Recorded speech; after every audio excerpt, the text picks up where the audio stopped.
I worked at a small local diner for a year back in 2019. It was just a regular ordinary restaurant, and I was a server there. The place closed at 10 every night, but my shift actually ended at 11 because I had to clean all the tables in the back room before heading home. It was a normal night of closing alone, and I just locked the doors at 10 p.m. I began wiping down the tables, but after just a couple seconds, several loud knocks came from the front door. It made me jump, but I looked over and saw a man standing there, looking through the glass door. I spoke loudly, telling him the place was closed for the night. This has happened before, so it wasn't much of a big deal, but the guy stayed there for a little bit as if he didn't understand what I said. I walked closer to the door. Sorry, the store closed at 10. We aren't taking any more orders tonight. I spoke even louder this time, so I knew he heard me. The guy looked at me for a second with no reaction, before making a slight smile and turning around as he walked away. I thought he might have been drunk or something, but I forgot about it after a couple minutes and continued with my work. I finished cleaning all the tables and started wiping down the front counter when I saw out of the corner of my eye a figure moving towards the front door, followed by knocking again.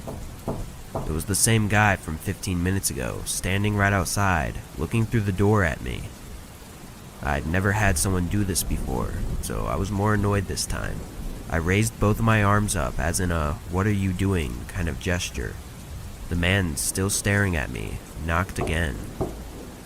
I told him with a very loud and strict voice that we were closed and he needed to leave.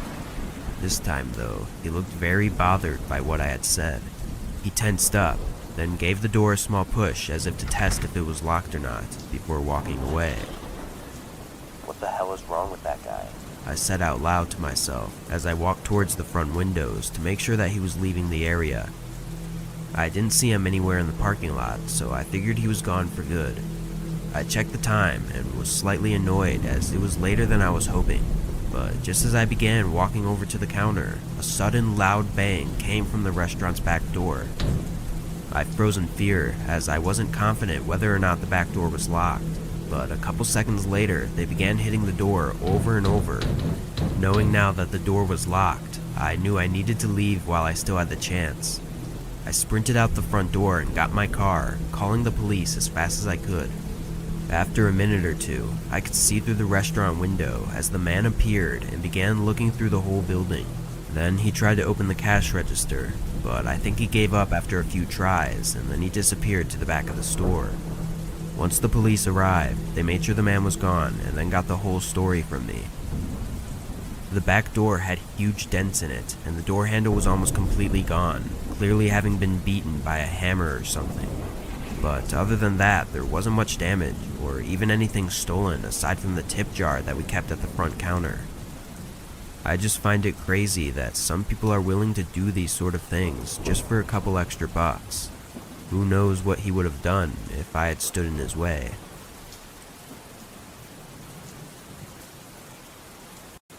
I spent most of my 20s working at a variety of stores as a stocker, basically just putting products on shelves all day. After a few years though, I took a job at a common pet store that required me to work at multiple locations.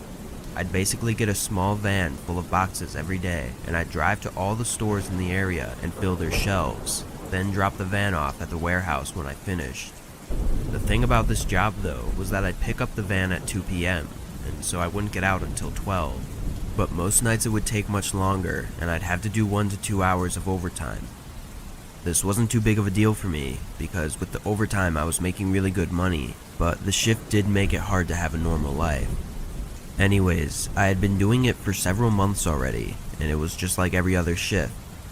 It was 11 p.m. and I was heading to the last store, which meant I probably wouldn't get back to the warehouse until 1 a.m. Obviously, the pet stores closed at 9, so I'd always be the only one there. There was a small dock in the back that I could pull my van next to, and then take my dolly out and roll the boxes in, so I pulled up as usual and unlocked the door to the building. I rolled in 3 large stacks of boxes and began moving each box to the aisle that the product belonged to when I heard a small thud from the front of the store. I looked up and stood there quietly for a few seconds, then went back to work after there were no more noises. I did get creeped out sometimes when working in the stores alone at night, but I'd gotten used to it at this point. When the buildings are quiet, you can hear sound you normally don't, like the air conditioning turning on and off, so I figured the noise was just another random sound that the building made. I finished unloading the boxes to the aisles and began opening them and stocking the product.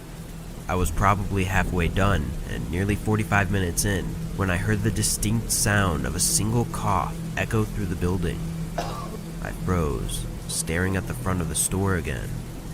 I could feel my heart instantly start racing as I was absolutely terrified.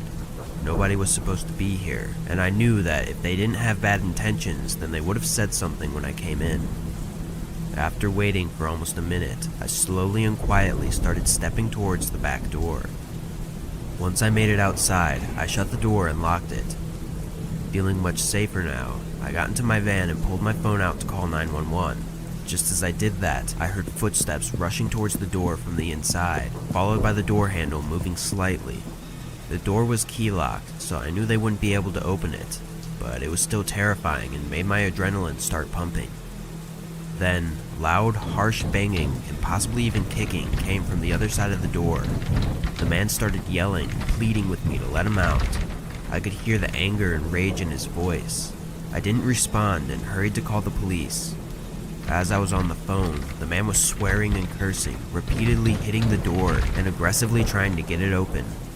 Once the operator said the police were on their way, I turned the van on and moved further down, away from the door. I know I should have been safe and just driven far away, but part of me wanted to make sure that this guy didn't escape before the police arrived. Thankfully, they got here pretty quick. I met them at the door, which was now quiet, and gave them the key. The 3 officers went in, and a couple minutes later they came out with a man in handcuffs. He was found with a pretty big knife on him, but nothing else. I think that's the weirdest part of this whole situation, and the thing that I think about the most. The man was hiding in a store with a knife and didn't steal anything. I'd never seen the man before, so I don't know why he'd want to harm me, but it seems like that might be the only explanation.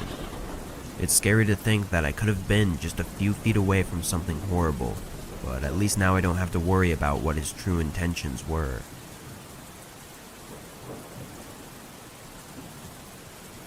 For almost 3 years, I worked overnight at a fast food restaurant as the drive-thru attendant. My college class schedule was unusual and was only part-time, so working overnight actually made my life a lot easier to get schoolwork done during the day. For the most part, my shifts would go by slow and would be very uneventful. However, sometimes strange things would happen. My manager always did his best to make sure 2 people were scheduled overnight, but every once in a while we'd have to be alone for the night. Thankfully, most of the weird things would happen with my coworker there with me, but with this one incident I wasn't so lucky. My main coworker that worked overnights with me was taking his vacation week, so that left me alone 3 out of the 5 night shifts that I worked that week. My first 2 nights went as usual with no problems. It was slow and all the drive-thru customers' orders were small and simple. On the 3rd night, it started out slow as well, with only 5 to 10 customers coming every hour ordering a small snack or a drink. Then around 2 a.m., there was a long break of nobody showing up for almost 45 minutes. I kept my headset on in case someone pulled into the drive-thru, but decided to start cleaning while I had extra time. There wasn't really anything else to do, so cleaning was my way of passing the time. I'm not really sure how long I was cleaning for, as I was never interrupted. But I passed by the front counter at one point and noticed bright headlights shining through the front window of the store. The car was parked right outside the doors. Our restaurant's dining room closed at 9 p.m. every night, and only kept the drive-thru open, so it was a little weird that someone was parked there. But of course, I didn't really think too much of it, as they could have just parked to pull up directions on their iPhone or something, so I continued with my cleaning. A few minutes later though, my headset beeped, signaling that a customer was in the drive-thru lane. I quickly made my way to the window and asked how I could help them. A man spoke softly, asking for a large soda. I told him to pull forward, then began pouring his fountain drink as usual. The guy pulled up really quickly though, so I was still pouring the drink, but I could see in the corner of my eye that he was looking in the window at the restaurant. Some people did this, but I never understood why because it makes it really awkward. But I finished up and handed him the drink. He gave me exact change, then I thanked him, telling him to have a good night as I stepped away and went back to cleaning. I wiped down a few counters and reorganized a small shelf, but as I passed by the window, I jumped back a little, as the man was still there, staring at me. Did you need something else, sir? He didn't respond for a moment, not even reacting to my question, before he finally said no and drove away.